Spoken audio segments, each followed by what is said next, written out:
నా పేరు దొంగరి గొందర్. మాది గ్రామం వచ్చేసి దోసపాడు, పెన్పాడు మండలం, సూర్యాపేట జిల్లా. అయితే ఇప్పుడు నేను 6 ఎకరాల ధాన్యం, వరి ధాన్యం దొడ్డొట్లు తీసుకొచ్చి ఈ మన ప్రాథమిక వ్యవసాయ సహకార సంఘం అనంతరంలో సింగిల్ విండో దాంట్లో మేము గత 10 రోజుల కిందట ధాన్యం పోయడం జరిగింది. చూడండి, ఇక్కడ రోజుకు ఒక లారీ చొప్పున ఎత్తి ఎంత రైతులు చూడ ఎంత నష్టపరుస్తున్నారు చూడండి. అసలుకి దీంట్లో ఎంత ఇప్పుడు ఇది కాకుండా బయట 50 ట్రాక్టర్లు ఉన్నాయండి. ఈజీగా 35 ట్రాక్టర్లు పైనే ఉన్నాయి. చూడండి ధాన్యం ఎంత ఉందో, ధాన్యం చూడండి. పట్టించుకున్న నాదుడు లేదు. ఎట్లుందంటే ఒక ప్రభుత్వం కొనుగోలు చేస్తున్నట్టు లేదు ఇక్కడ.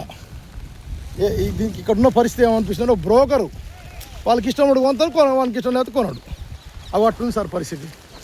ఇంత ఘోరమైన పరిస్థితిని తప్పనిసరిగా అధికారులు స్పందించి, ఎంఆర్ఓ గారు, ఆర్డీఓ గారు, కలెక్టర్ గారు, అదేవిధంగా వ్యవసాయ శాఖకు సంబంధించిన అధికారులందరూ కూడా స్పందించి రైతులకు న్యాయం చేయాలండి.